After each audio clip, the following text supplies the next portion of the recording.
welcome to today's webinar. I am Cheska Cordero from Insightful Accountant and your host for today. Now, before we start, while everyone's kind of coming in and settling down in front of your computers, your phones, or your tablets, what have you. Okay, so we just got to do a question of the day, as you guys all know. Okay, so Will and Julie, I know that a lot of us are guilty for being on our phones a lot throughout the day, mainly because we have all the apps on our phone. It's easier to use, honestly. I know I'm guilty of that, but okay. So my question of the day would be, if you had to delete all but like 5 apps on your phone right now, what apps would you keep? That's excluding like the messaging or like the phone and camera. Yeah. Man. A Um, thinker, huh? so let me give two. I right now I would keep LinkedIn because for me that's a big part of my marketing of what I Yeah. do and some connection and I do a lot of learning through LinkedIn as well. So I would keep that one. And then this is really boring and dumb. I would keep my banking apps because I can't remember the last time I did anything financially, whether it be for the business or personal, Personal. on my actual laptop. Like either way, Yeah, I do it true. all through my phone. So that's my answer. Julie, have a better answer. I mean, that's very accountantish of you. I don't want to know my banking information. I'm just kidding.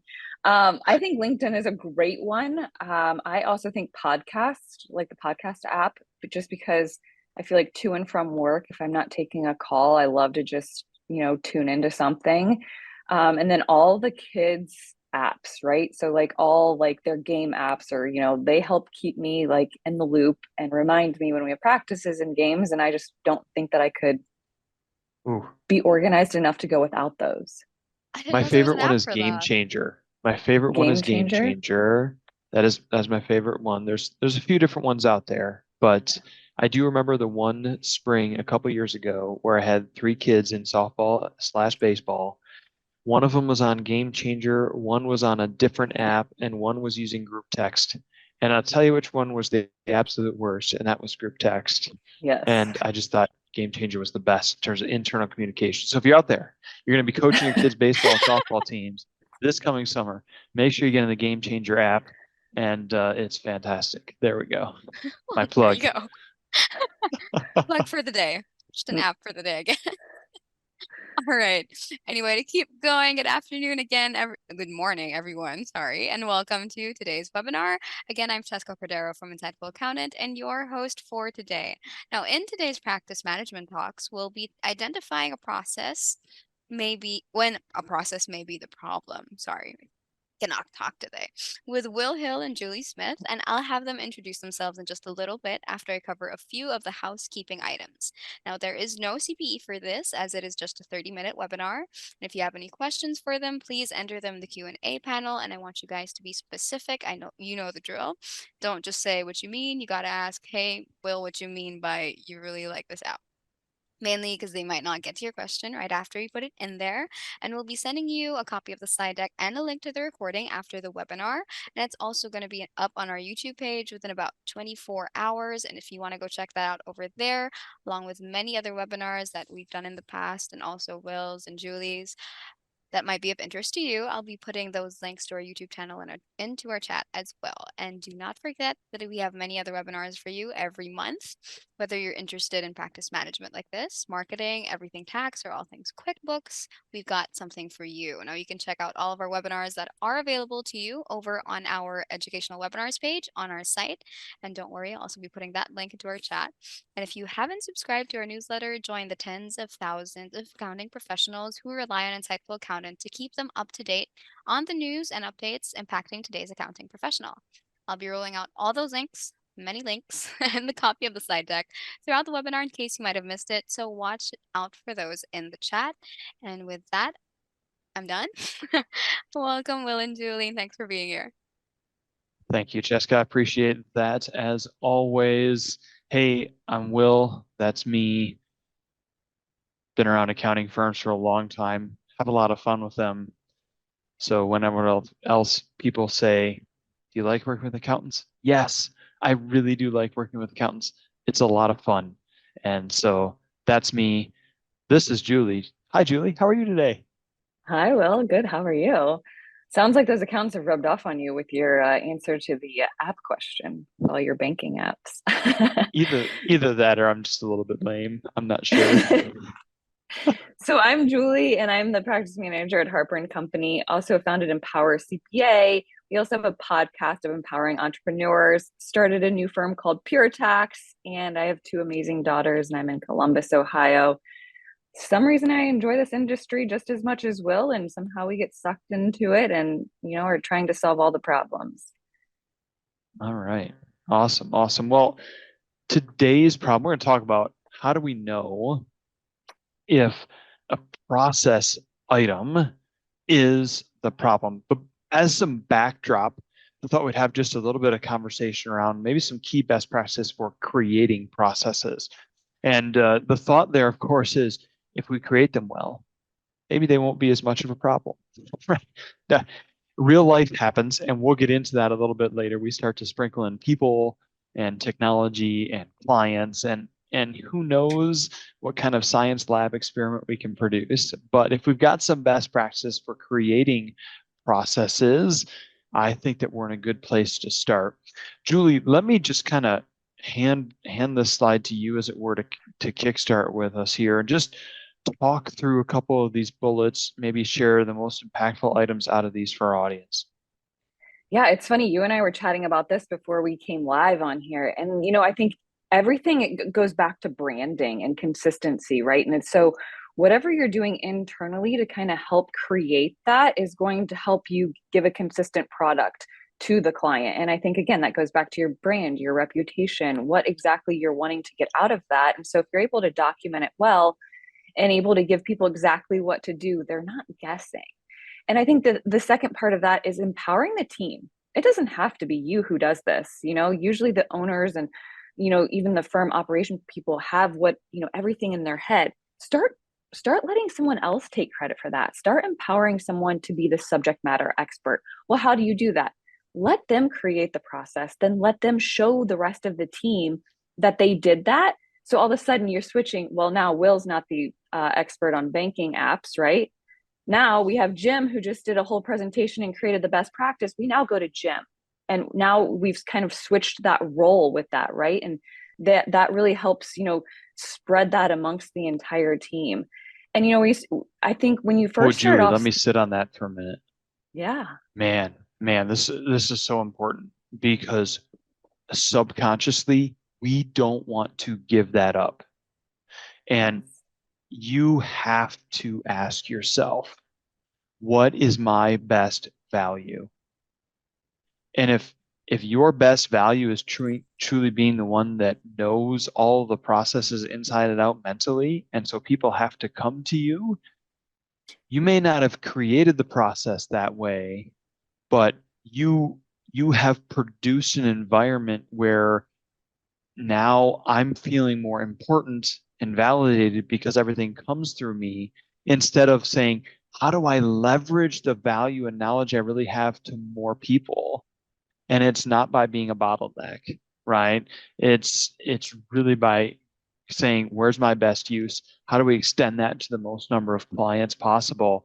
And it can't be by being an internal bottleneck in the process. And I think when we think through this, empowering the team to create the process, let them be the subject matter expert, you have to say something. You may not think you're going to fall victim to this value trap, but you have to say it out loud. I have to say, my value is not in this. I'm not losing importance because Julie's owning the process. Julie is using her skill and value. My skill and value exists somewhere else, and that is okay. And Will, I want to take that a step further. What if you're better at creating this process and your steps are maybe more efficient or even better than what I have been doing for the past 10 years, right? Because I've just been doing it the Mm, same way. It's a great way to get some fresh eyes, a fresh take, someone who's maybe just, yeah. in the software, doesn't maybe have some bad habits that we all pick up over the years. and they really come in and are able to kind of shed a new light on how to do things. And I don't know how many times that's happened, throughout my career of, oh, I've done that 3,000 times. You pass the baton off and all of a sudden you're like, oh, I didn't even know that button existed. Right. And so now you start getting a great perspective that you didn't even know existed. This this is this is the couch theory. Comfort does not always equal quality, right? I have sat in some couches that other people say are extremely comfortable, and they are not quality couches. They're just used to it, right? Comfort does not equal quality. Yeah, no. And I think the other thing is when you go to start these, it's create a standard for how you want these all to look, whether or not that's creating a template that everyone kind of gets to fill in themselves, or you empower someone inside of your firm that is going to take, kind of the throw up of a process and make it look the same. Either way you do it, it's getting the same result, but create what that is. And, I think every firm I've been in, we have hundreds of best processes, but Will knows this firm had zero when we started. And so you have to start, and you have to start with just doing one and then two and continuously going. For whatever reason, it seems to be much easier to start with the admin. They seem to buy into that and wanting kind of that process and wanting to know that what they're doing is correct. Start with them. They seem to really buy into it, and it seems to spread then amongst the team. And I think from something that you and I have learned throughout our, being in many accounting firms is you go and you talk to one person and you say, okay, what do you do in your daily, what happens? And they'll go through the thing and they're doing it one way. And you go back and you talk to someone else, they're doing the exact same thing, but they're recreating how they're doing it. Right. And so everyone's Right. doing it slightly different. And that, I go back, it's always okay to put your own flair on it. But I think as a firm, you want to make sure that something is being done consistently. And I think that's where, just starting with one and then moving forward, you'll start to get that library of them. And then all of a sudden, when you hire your new hires, guess what? They know to go to Jim for this, to Andrew for this, to Don for like whatever it is. All of them have been able to become the subject matter experts on your firm and what you're Right. creating, and you get to take yourself out of that. I mean, what a great transformation. Yeah, absolutely. Absolutely. Now, here's where I want to spend some more time with us, Julie, and say, how do we know if the problem is truly a process problem, right? And so it's not always there. We'll talk a little about the clues. We'll talk about what I call the yes and kind of wrap in and what we do next. So if it's not a process problem, then what is it, right? And I think when we identify a problem, we've got to be aware that sometimes processes are the problem. Sometimes they're not. Sometimes it's a personnel problem. Sometimes it's a tool and technology problem.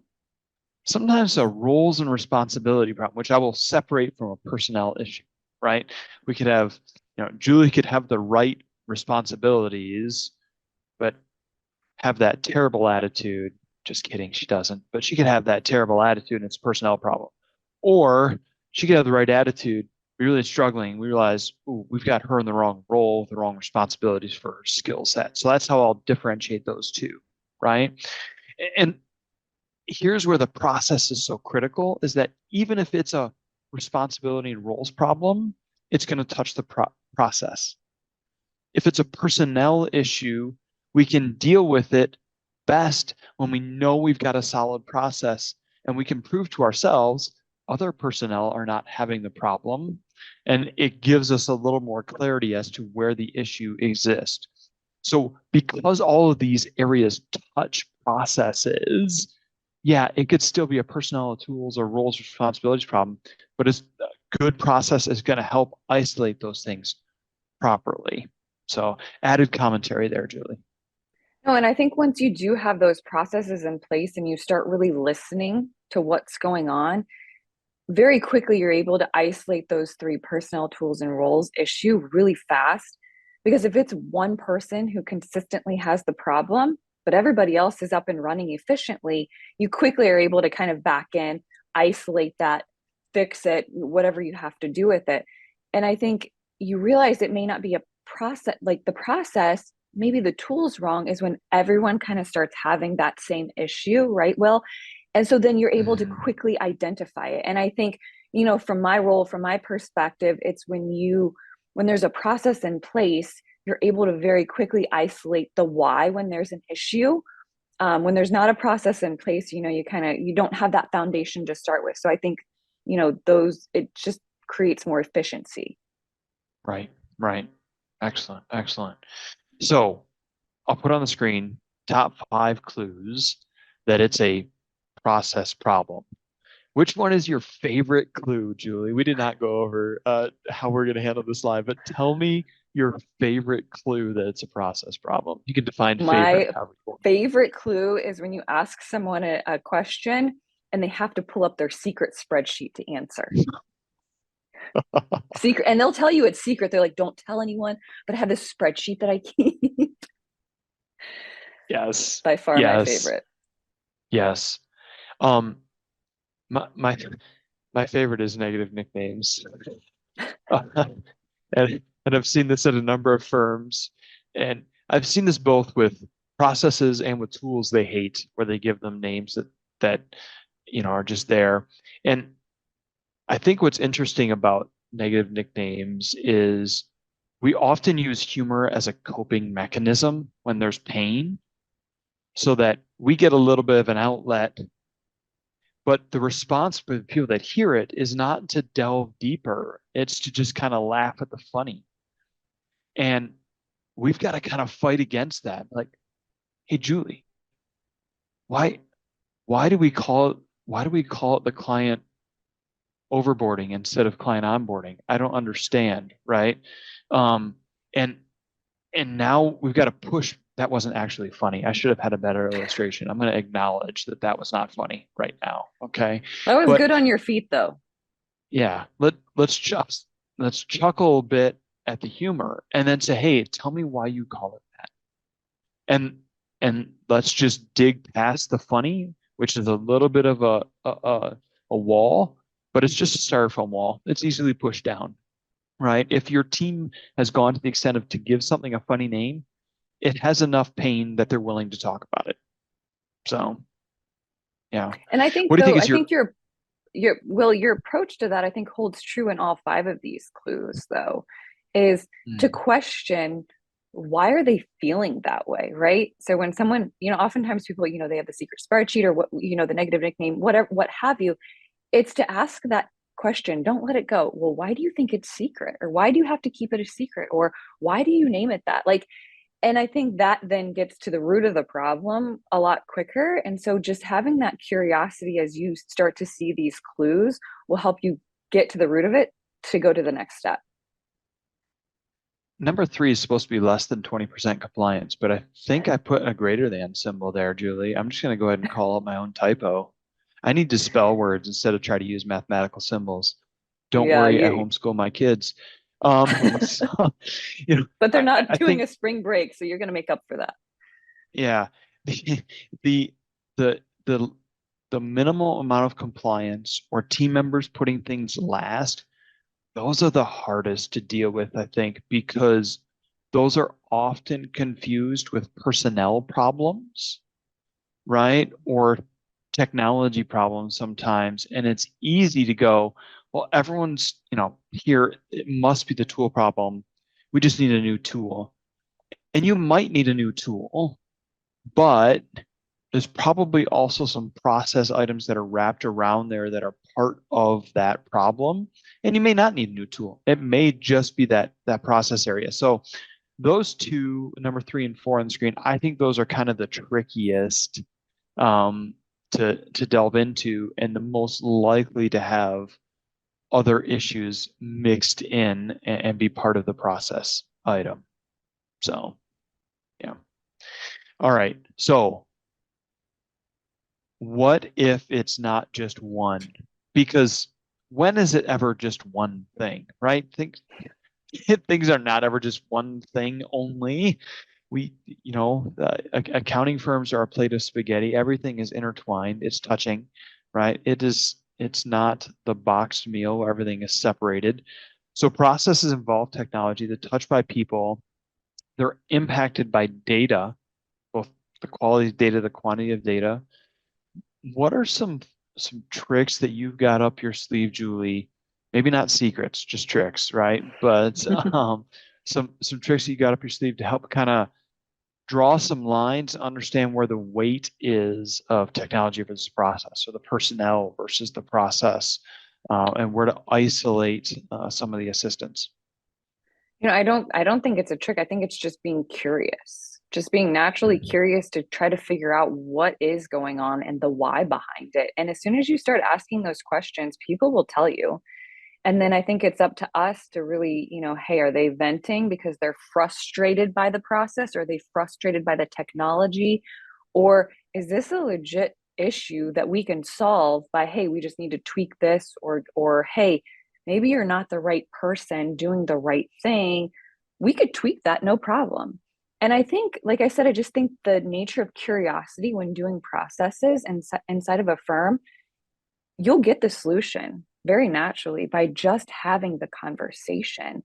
And I think Mhm. processes, you also have to think about what can we've talked about this before, Will, but what can you automate with technology so that it's not impacted by your people and you're getting the correct data, right? And I think once you start thinking like that, well, then that opens up like a whole nother door behind this process driven thing. So what do you think, Will? How do you think you handle that?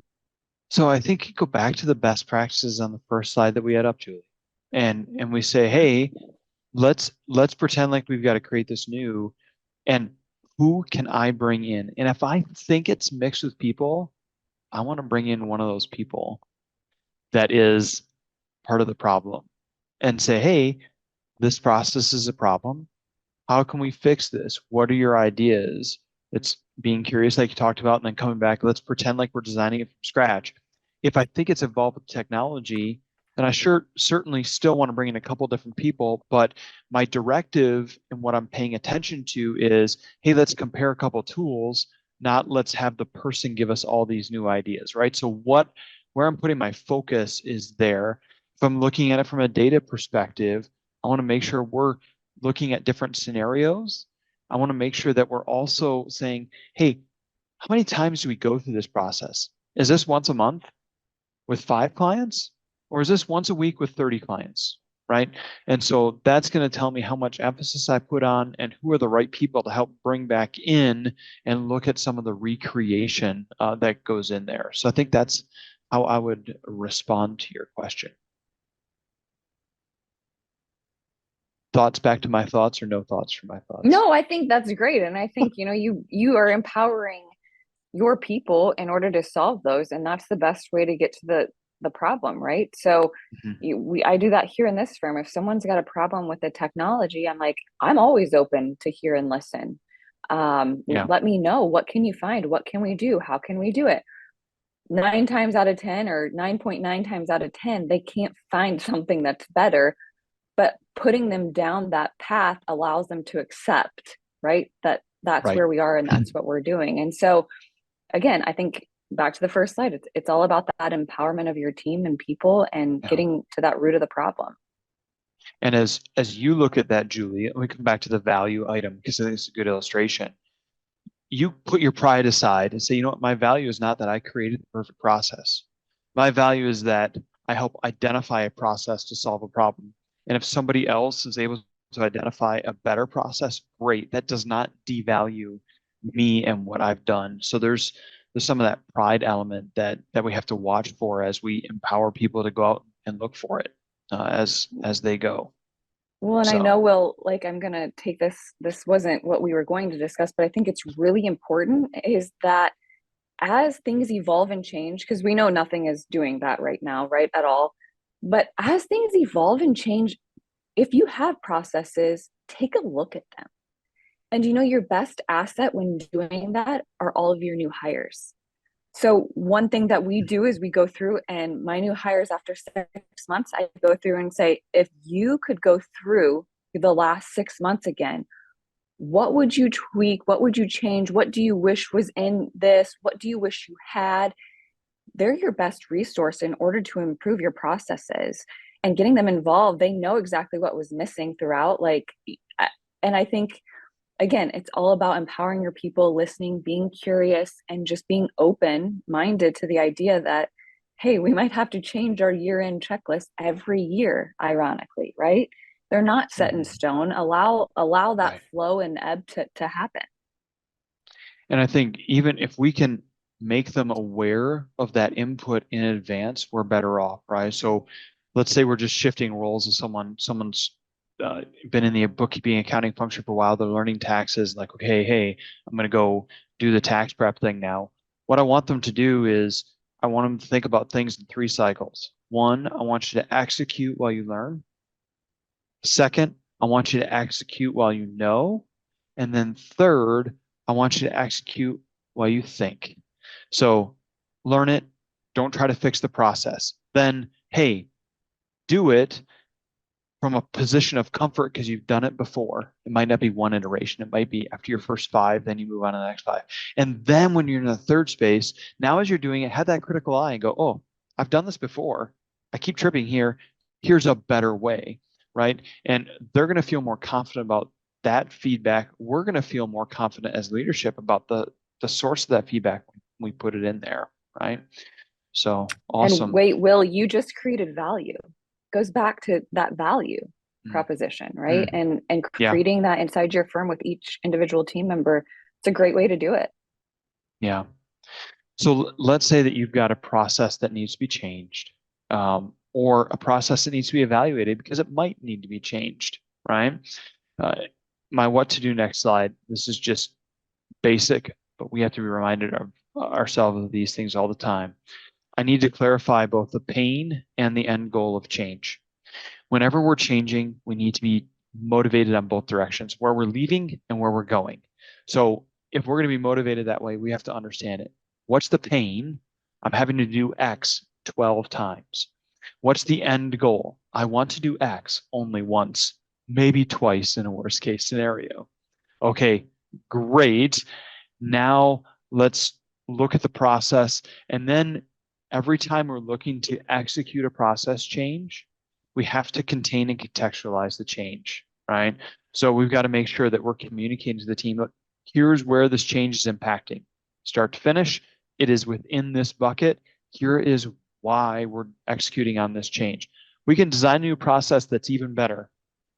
But if we don't contextualize why we're doing it, don't talk about the pain and the end goal, we're not going to get the adoption we want to have, right? Thirdly, I'll just say this: calendar the project.